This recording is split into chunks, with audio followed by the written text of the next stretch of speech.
Is that okay? This is so fun to see everybody, and we've been really whipping through our church history, and that's certainly going to continue today because we're going to cover from the Depression all the way through the present day.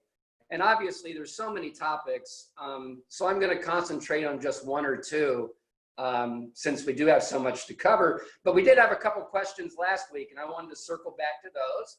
One was from Inez about girls' Episcopal schools. And it turns out the Episcopal Church did not invest heavily in women's preparatory education.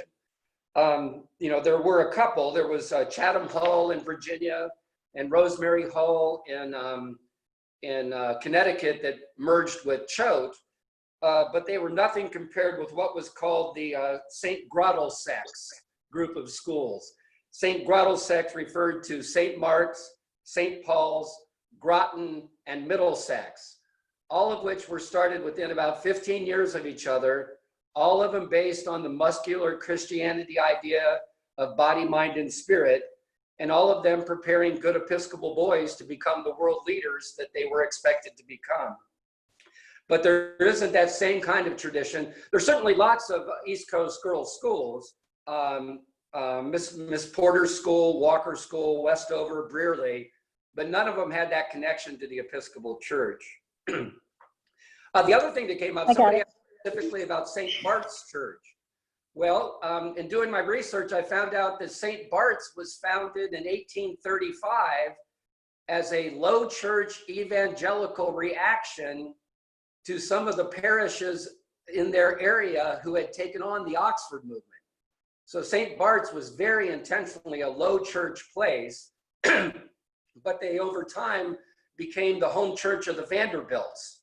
And just like St. George's had the Morgans, St. Bart's had the Vanderbilts, and they actually paid to put on that beautiful triple portico that is the front of St. Bart's Church as a memorial to Cornelius Vanderbilt II.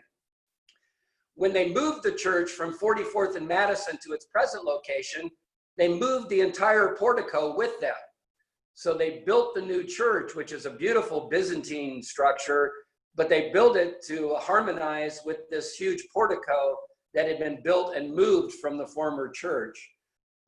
St. Bart's then became one of those institutional churches with a great history of music and outreach. But then their rector in the early 80s tried to sell the airspace for development over the parish house. And Jackie Kennedy Onassis rolled up her sleeves in the 70s.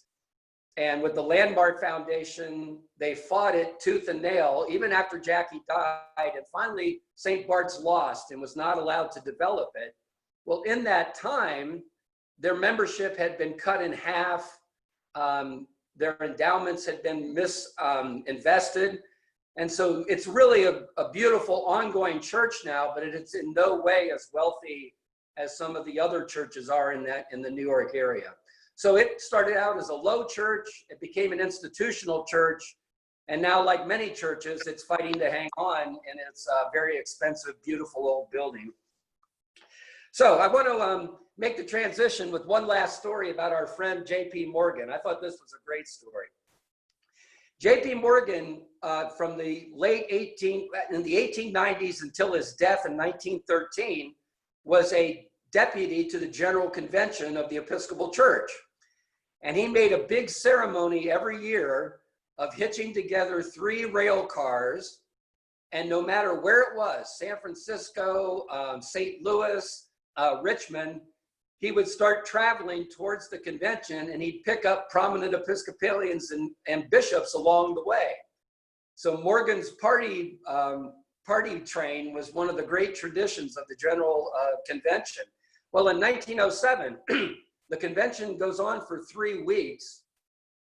During those 3 weeks in 1907, the American economy collapsed.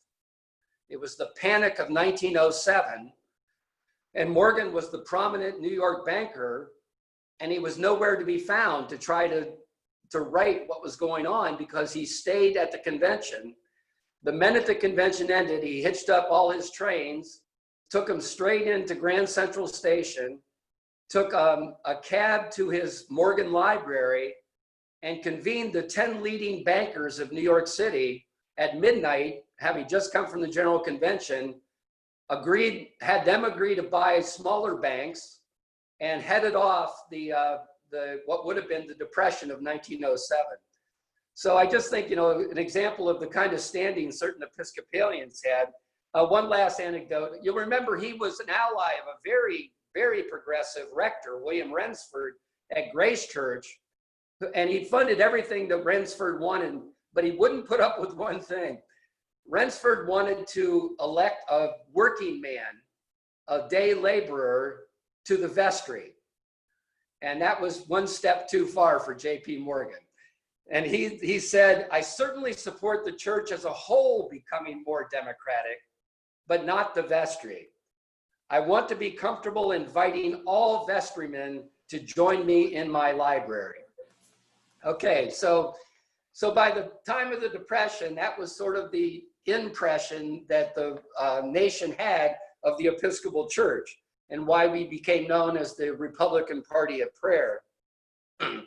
Something interesting in Episcopal history happened, though, in 1932 when FDR was elected.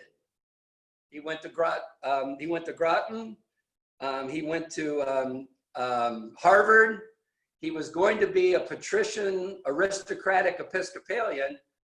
Instead, he became as close as we ever came to democratic socialism in the United States. And he was considered, he went to Groton, I'm sorry, was where he went. And as he rolled out his New Deal policies, he was considered a traitor to his class and was disinvited from certain clubs and memberships because of his considered left-wing policies. He did take a couple of very important Episcopalians into his administration, though. And my favorite is Frances Perkins. Frances Perkins was his longest serving cabinet member. She was the Secretary of Labor, and she was pretty much the architect of Social Security and so many of those other worker benefits. And as a woman, it was obviously she was a vanguard, but also her policies. And so in many people's eyes, Frances Perkins was a saint, and actually now officially in the Episcopal Church's eyes, she is considered a saint. She is included in what we call Holy Women, Holy Men, which is our list of saints, and she has a feast day on May 13th every year. Well, during the Depression and into the war, government became so much more prominent in civil affairs, and the importance of churches as institutional churches serving the center city declined a little bit. And then after World War II, there was the flight to the suburbs, and the Episcopal Church was certainly part of that. All of these big, beautiful, grand institutional churches that had been built in so many American cities saw their memberships decline, while the bishops planted new church plantings in the suburban areas around it. And so the change that came with the time of the after World War II really saw a change in the approach that our church took, certainly to its urban work. I would say probably the most important work that the Episcopal Church did that affected our lives during the 40s and 50s was becoming part of the liturgical renewal movement. You'll remember we had the 1928 prayer book. Well, that was adopted at the General Convention in 1928. That was not the end of any liturgical reform. In fact, it was a very conservative book, and instead it really inspired the move towards more liturgical reform. So from 1928 to 1976, our church went through a great deal of experimentation and rediscovery of ancient practices that are now evidenced in our Book of Common Prayer from 1979. The dean of my seminary, I went to Berkeley Divinity School, which now is part of Yale, and our dean, William Ladd, in the 30s, went to England, Germany, and France and met with Catholics who were doing this rediscovery of ancient practices. And so he brought it back to his seminary, and seminaries became this fertile field for experimentation. What am I talking about? Well, a primary innovation, which actually isn't an innovation, it's a rediscovery of ancient practice, was to have the celebrant of the Eucharist to face the people. Many of us growing up probably remember Episcopal churches with high altars attached to what should have been the east wall, and the priest reciting the Eucharistic prayer with his back to the people. This innovation, though, of having a table where the priest stood behind and faced the people became one of the great innovations. Reading of the Old Testament. In the 1928 prayer book, the 1897 prayer book, the 1789 prayer book, there's no call for the reading of a lectionary text from the Old Testament. And so people began to rediscover the Hebrew scriptures. The passing of the peace. Again, it didn't become official in our church until the prayer book of 1979. And many people thought it was some sort of 60s, 70s, touchy woo-woo way of changing church. But starting in the late 40s and 50s, the passing of the peace in these experimental settings had become part of the liturgy. So all this is going on more in seminary settings. St. John the Divine became a very fervent practitioner of new liturgies. And finally, in 1949, a prayer book series study was approved. And in 53, these experimental liturgies were approved in very controlled settings. So that's 1963. That's sort of liturgy in a Petri dish, that we're going to really look at it and study it, but we're going to control it. That then led to the explosion of liturgical reform that we saw in the Second Vatican Council in the Catholic Church. And it certainly was happening in our church. Some of us are old enough to remember the Green Book that was adopted in 1970, which was authorized alternative text. And then the Zebra Book that was approved in 1973. All of this leading up to what I think is both an ancient and revolutionary prayer book, the one we're using today. So that liturgical renewal movement was an important movement. The ecumenical movement that we talked about last week. But in many ways, the one victim of socialization of the Episcopal Church was urban ministry. Churches in the inner city saw their memberships dwindling, heading out to these new suburban churches. It's even talked about as the suburban captivity of the church. That was a book that I read in seminary. It had been written in 1962, but I had as a visiting professor its author named Gibson Winter. And he did a really damning survey of how the church had abandoned the center city. There still were giants of the church keeping up our civic duties, certainly in our cathedrals and some of our larger churches. There was even a group that founded the Episcopal Urban Caucus in 1979. But in many ways, the church, you could almost say, went to sleep during the late 40s and early 50s. Well, that's what set it up for the perfect storm of social change that came in the 1960s. And those changes really shook the bedrock of the post-war suburban church establishment. So our first period that I talked about was from the Depression until this event. And now I move into the second half of our class today, talking about the changes that came into our church. And I'm going to talk about two major ones, which is the ordination of women and the ordination of gays and lesbians in our church. The reason I picked 1967, that was the year that at our general convention, our new presiding bishop, John Hines, he's from Texas of all places, but he's a leading progressive in the church. And at that convention, 1967, which is right after the Watts riots in Detroit, he calls for what he calls the special program of the General Convention.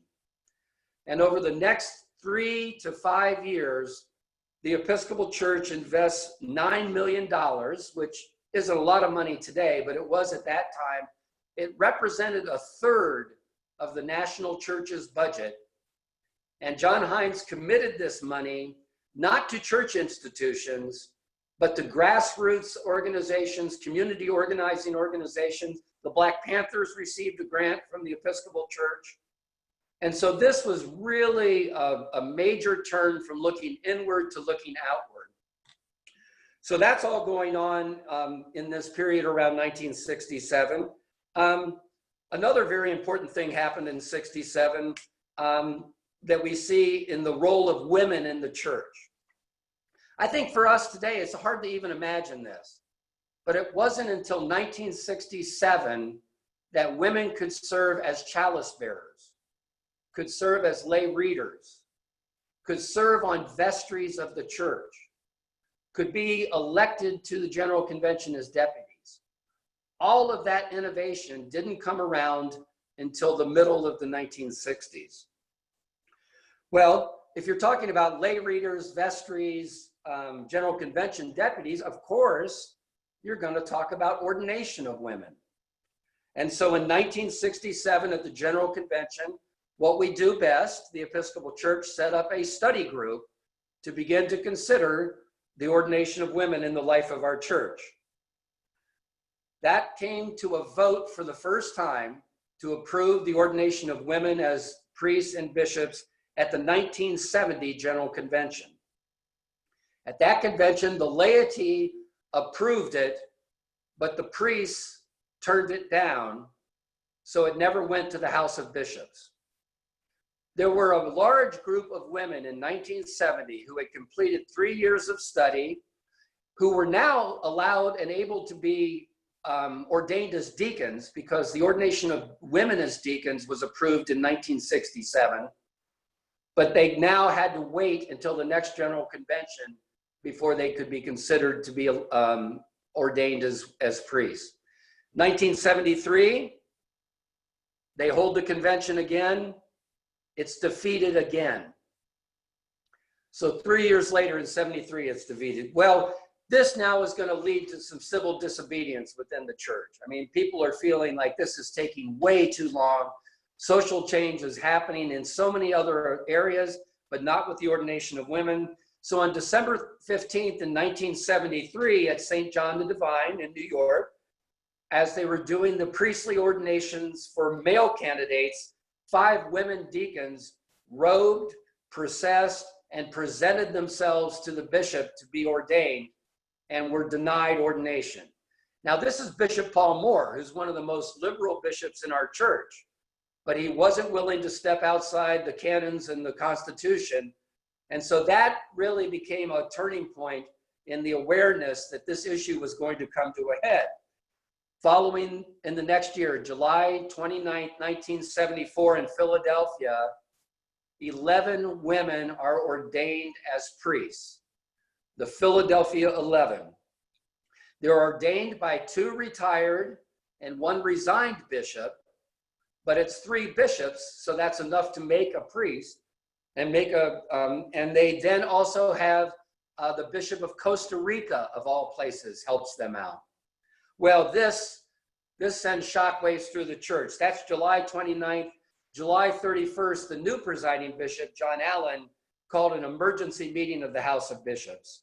And at that meeting, a very conservative bishop, William Falwell of Central Florida, said, "We must take these bishops seriously enough to punish them. Thousands of people in my diocese have been disaffected and disillusioned by these actions. Today's radical erosion in moral values in general can be attributed to the moral weakness of leadership by bishops like these." So this sets up the struggle that finally in Minnesota in September of 1976, it comes to a vote again. And finally, at that General Convention, it's approved for the full ordination of women to be both priests and bishops in our church. Again, it was close. It needed 58 delegations to vote for it. It received 60.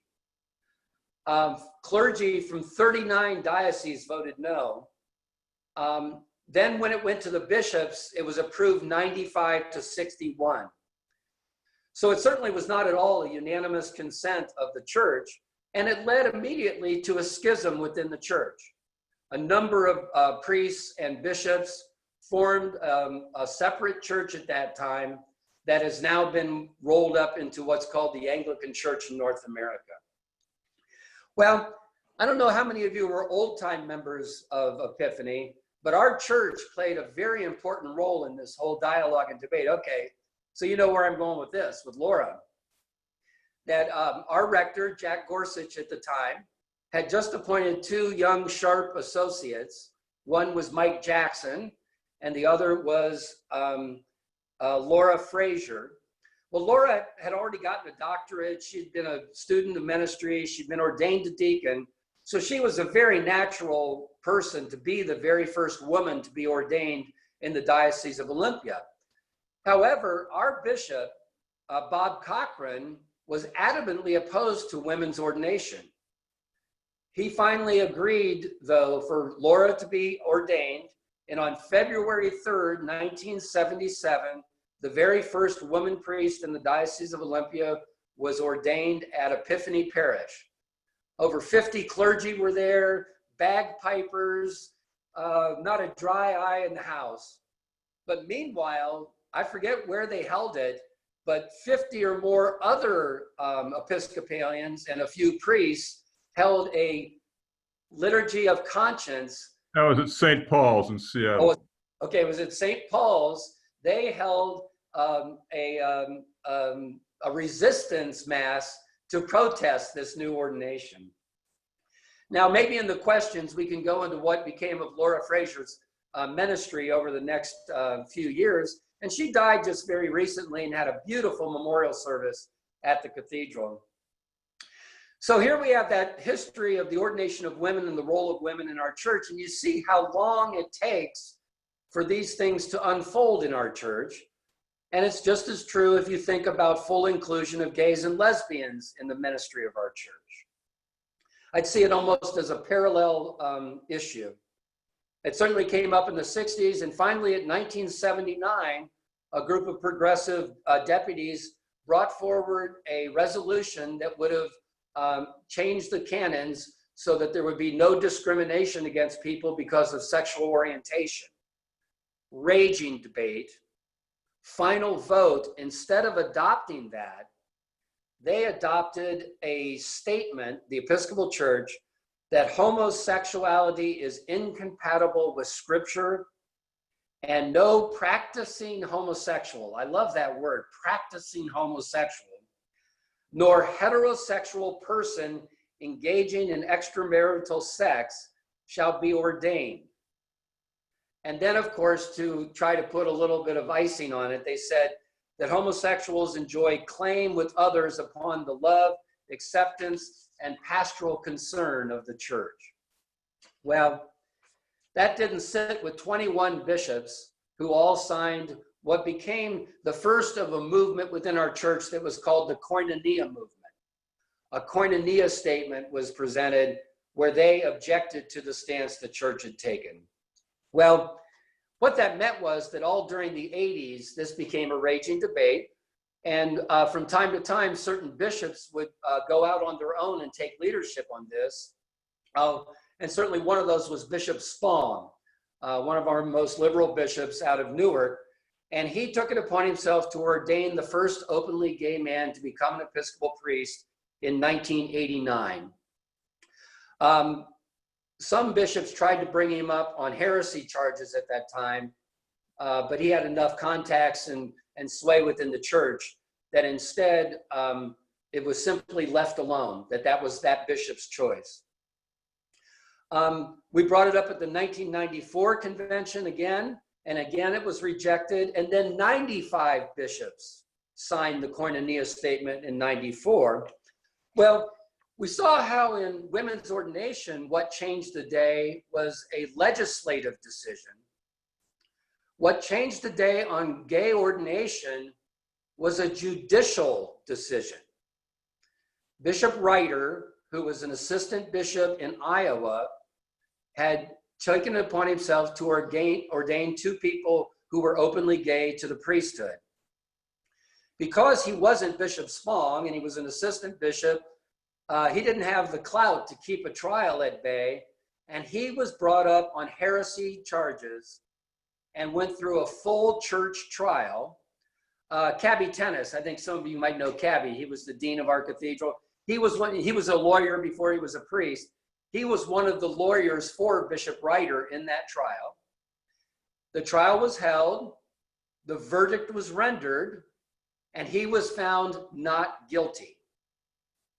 Well, you remember our church is sort of set up like the American government.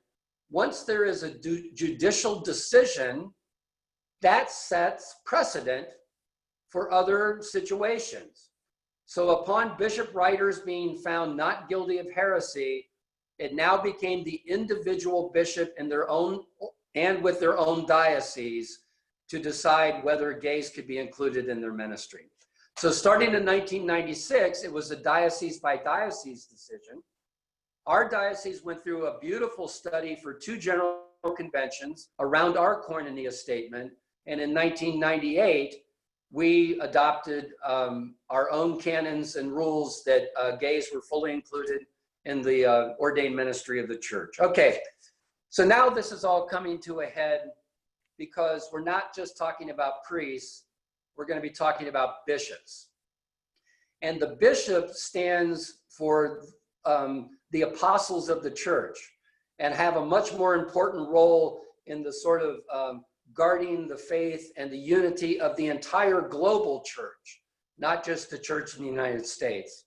So it was known that when the first gay bishop would be presented, that would be very controversial. And so that took place in 2003.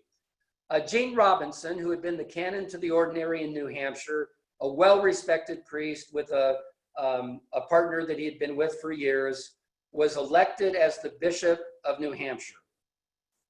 Well, once you're elected as a bishop, you have to get the consent of at least half of the rest of the diocese. And that consent is usually established by standing committees voting. But if you're elected within 120 days of convention, general convention, it has to happen at the floor of convention.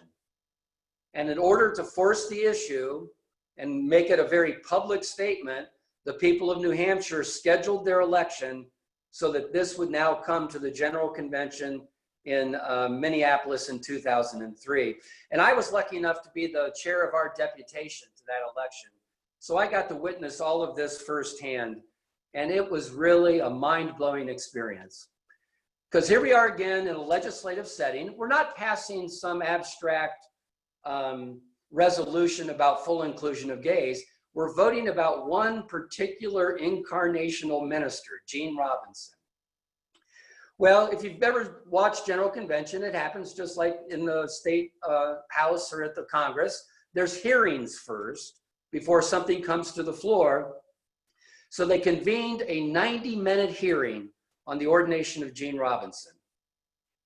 1,600 people in the ballroom, 500 more people in an overflow ballroom. And the committee for the election of bishops staged this beautifully constructed debate. Sam Candler, who's the dean of the cathedral in Atlanta, spoke 10 minutes for. Kendall Harmon, who was the diocesan theologian in South Carolina, spoke 10 minutes against. And then for the next 80 minutes, back and forth, microphone for, microphone against, you heard our whole theology and history represented in these 2-minute speeches. And floor managers had set up who they wanted to speak, some from personal experience, some from doctrine, some from scripture. And then at the end of the hearing, and I thought this was brilliant, the chair challenged Sam Candler, who had spoken for, to give an off-the-cuff 10-minute speech against the ordination.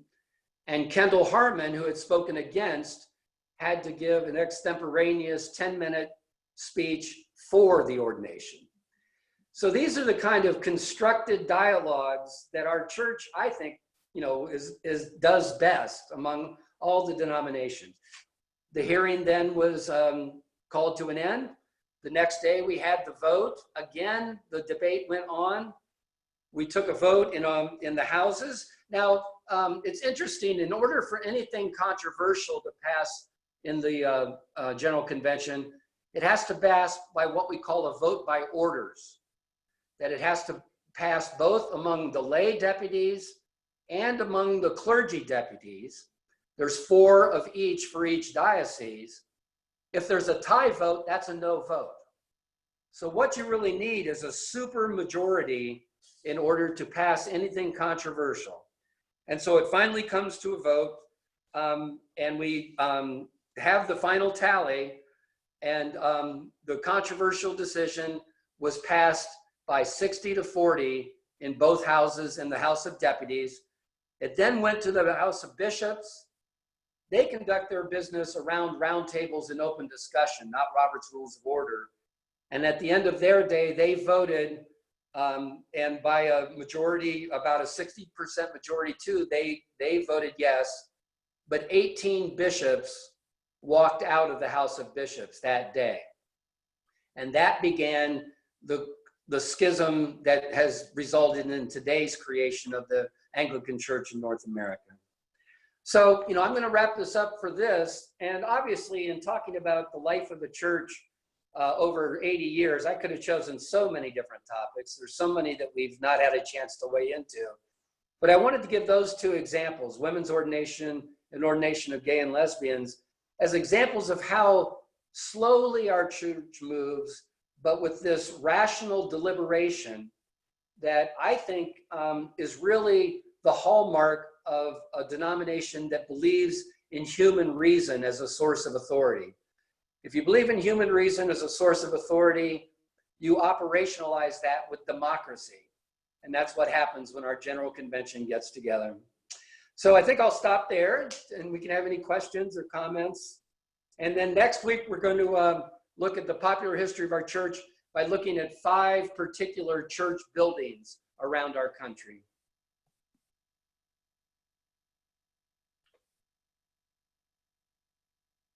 Could you talk about, I was there for Laura's ordination. Oh, you were? Epiphany, yes, and recall her time there at Epiphany.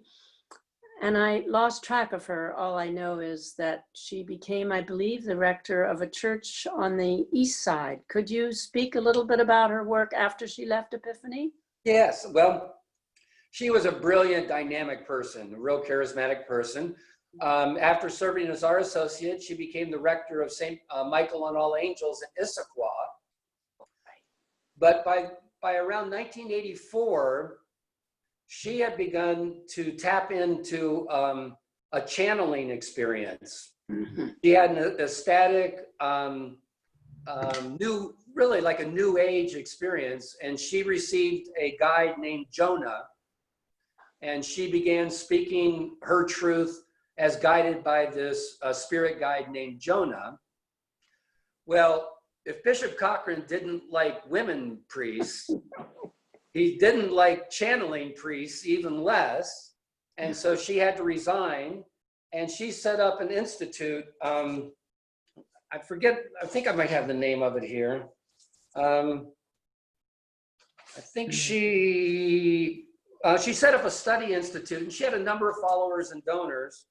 And then that became her ministry in the 90s.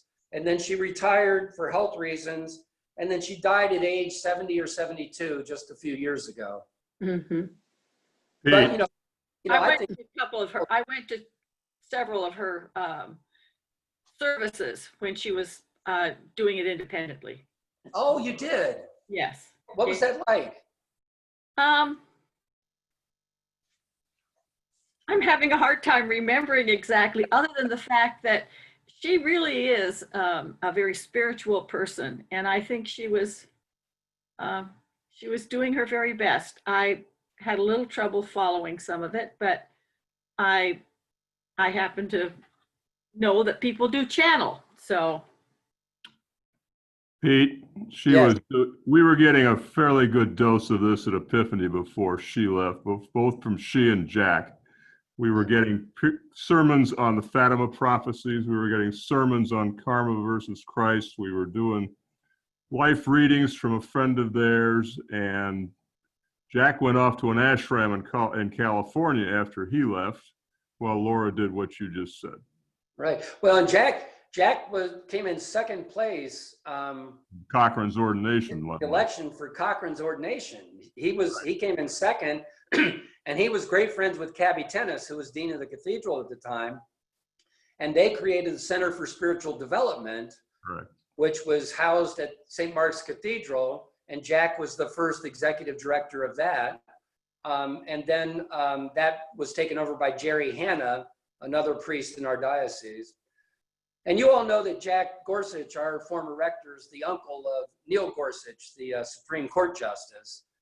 And Neil lost both his parents within a couple of years of each other. And Jack was really the rock that got Neil Gorsuch through his time of grief around his parents. Well, Neil is a dedicated layman in the church in Boulder, Colorado, with a woman rector who's very progressive. And he served as an usher there. And his fellow ushers sort of knew he was a judge, in some circuit court or something, but they didn't know he was going to be the new Supreme Court judge. So his ushering crew at the church in Boulder were very surprised the morning after his election. I have a question. Yes, Michael. Do you know who the bishops were who participated in the ordination of the Philadelphia 11? Yeah, I can get that. I think I have that.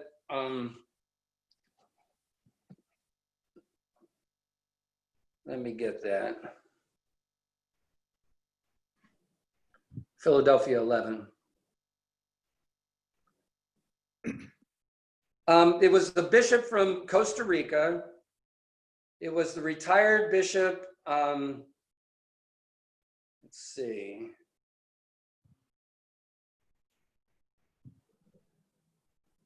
Jose Ramos was the bishop of Costa Rica. I'm trying to think of who our bishops were that had.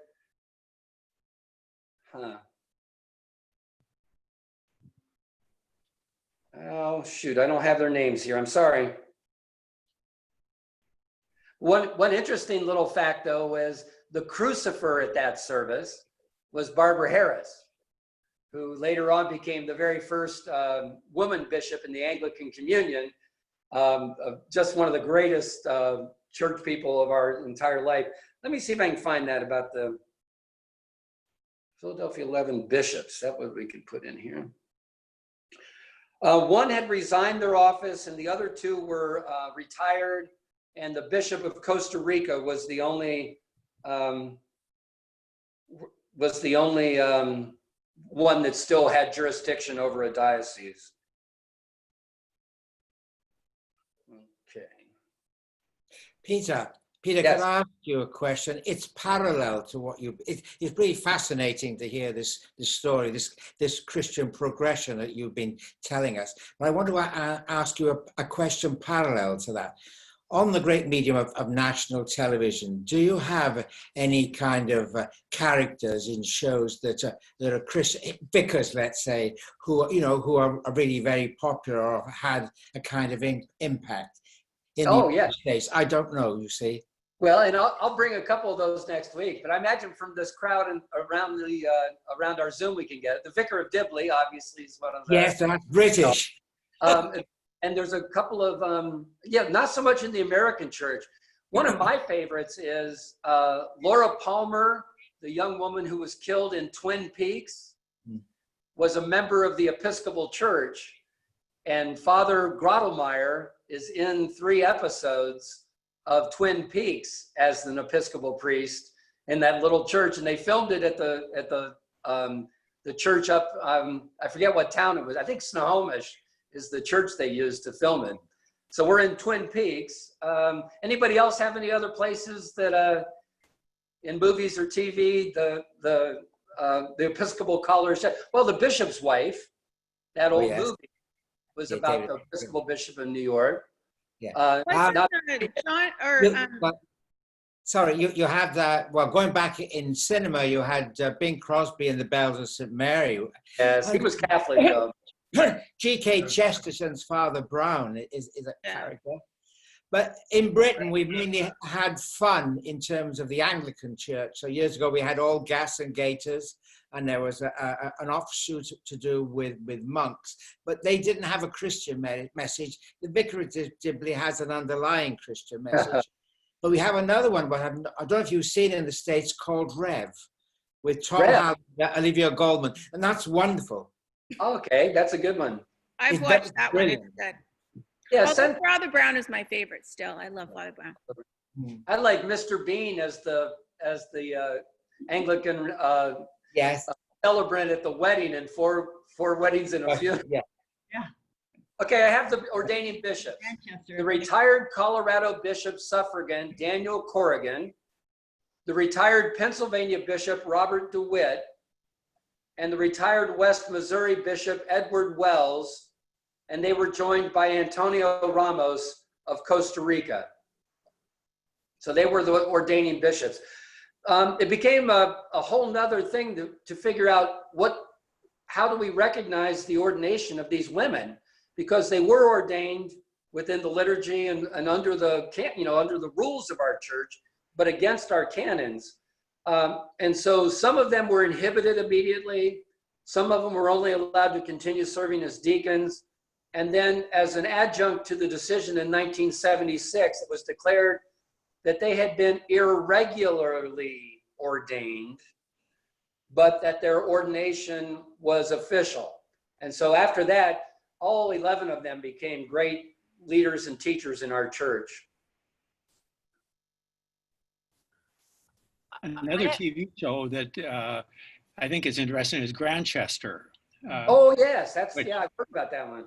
Brings in a gay priest and the reaction of people to that. Mm-hmm.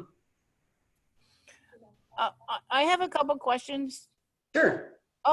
I can't remember if I think Frank Lawler, is that how you say his name? He did a sermon this summer about his father being one of the, maybe he was a priest or a bishop at a personal ordination of a woman in the church that he celebrated. Do you remember that, Ruth Ann? It's Polly Murray. Yes, he was a priest present at Polly Murray's ordination.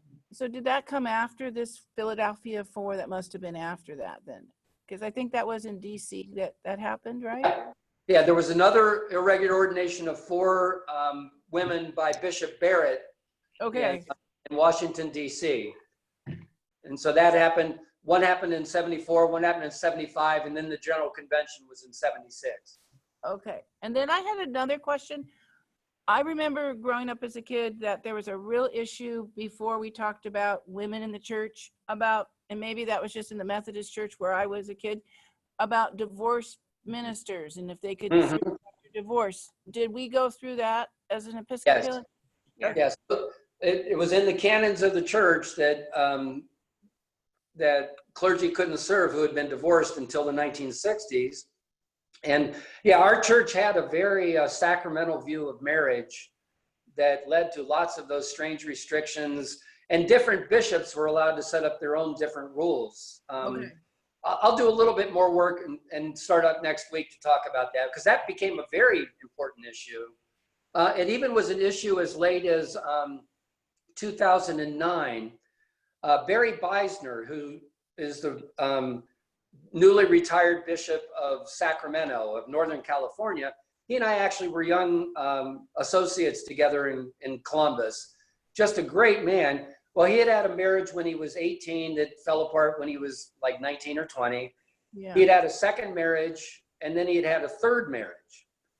And so the same committee that had considered Gene Robinson in 2003 held up his approval to become a bishop till the last day of the convention in 2009. The conservatives on the committee, they knew they were going to concur eventually, but they sort of wanted to send this message to the church and to the world that there's still people within the Episcopal Church that have more conservative values.